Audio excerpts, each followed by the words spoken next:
Hi friends, welcome back to my channel. This is Shirisha. ఈరోజు మీకు rose petals నుంచి ఎటువంటి ఆర్టిఫిషియల్ ఫ్లేవర్స్ అలాగే ఏమీ యూజ్ చేయకుండా న్యాచురల్గా ఆర్గానిక్ రోజ్ వాటర్ ఎలా చేసుకోవాలో చూపిస్తాను. మీకు ఇంట్లో ఒక 5-6 పువ్వులు ఉన్నా సరే దీన్ని ఈజీగా చేసుకోవచ్చు అనమాట 10 మినిట్స్లో.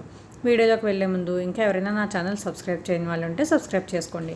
బెల్ ఐకాన్ ట్యాప్ చేసి ఆల్లోకి వెళ్తే మీకు కొత్త వీడియో ఏదో వచ్చినా నోటిఫికేషన్ వస్తుంది. ముందుగా నేను ఇలా రోజ్ పెటల్స్ తీసేసి పెట్టుకున్నాను. వీటిని శుభ్రంగా వాటర్తో కడిగేసుకుంటున్నాను అనమాట. కడుక్కున్న తర్వాత ఒక వెడల్పాటి గిన్నె తీసుకుని దానిలో అడుగున నేను ఇక్కడ ప్రమిద పెట్టుకున్నాను. మీరు ఏదైనా స్టీల్ బౌల్ కానీ ఏదైనా పెట్టుకోవచ్చు. కొంచెం ఫ్లాట్గా ఉన్నది పెట్టుకుంటే పైన గిన్నె పెట్టడానికి బాగుంటుంది అనమాట. ఇప్పుడు దీని చుట్టూ ఇలా పెటల్స్ వేసేసుకున్నాను. పైన ఒక గిన్నె పెట్టుకున్నాను అనమాట. ఇప్పుడు ఒక అరకప్పు వాటర్ తీసుకుని ఈ చుట్టూ ఉన్న పెటల్స్లో పోసుకోవాలి. ఇప్పుడు దీనిపైన ఒక గ్లాస్ లిడ్ పెట్టుకున్నాను నేను. ఇక్కడ హోల్ ఉంటుంది కదా, దానిలోంచి వాటర్ వేపర్ వెళ్ళిపోకుండా దాన్ని గోధుమ పిండితో క్లోజ్ చేసేసుకున్నాను, చపాతీ పిండితో. ఇప్పుడు స్టవ్ ఆన్ చేసుకోవాలి. చూడండి, వాటర్ బాయిల్ అయ్యి మనకి ఇక్కడ ఆవిరి పట్టింది కదా ఈ మూతకి. ఇప్పుడు దీనిపైన ఏం చేయాలంటే ఐస్ క్యూబ్స్ వేసుకోవాలి. వేయకపోయినా వస్తుంది, కానీ మనకి తొందరగా వస్తుంది అనమాట. ఐస్ క్యూబ్స్ వేసుకుంటే మనకి వాటర్ వేపర్ అంతా డ్రాప్స్లా అయ్యి ఆ గిన్నెలో పడుతుంది అనమాట. ఇది ప్యూర్ రోజ్ వాటర్ అనమాట. దీన్ని డిస్టిలేషన్ ప్రాసెస్ అంటారు.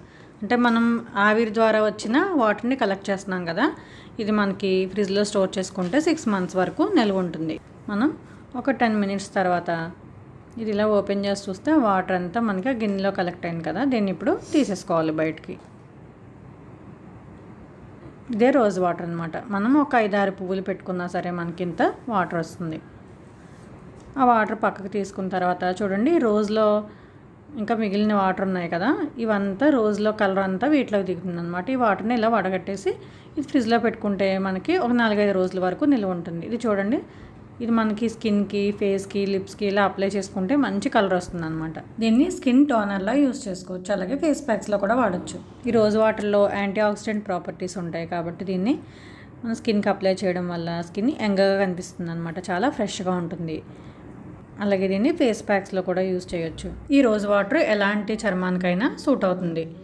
అలాగే చల్లగా ఉన్న రోజ్ వాటర్లో కాటన్ డిప్ చేసుకుని కళ్ళపైన పెట్టుకుంటే చాలా రిలాక్సింగ్గా ఉంటుంది. అలాగే కళ్ళు ఎర్రబడడం, ఉబ్బినట్టు అవ్వడం అవి కూడా తగ్గుతాయి అన్నమాట. సో ఇలా చాలా యూజెస్ ఉన్నాయండి రోజ్ వాటర్ వల్ల. మీరు కూడా ట్రై చేసి చూడండి. Bye friends.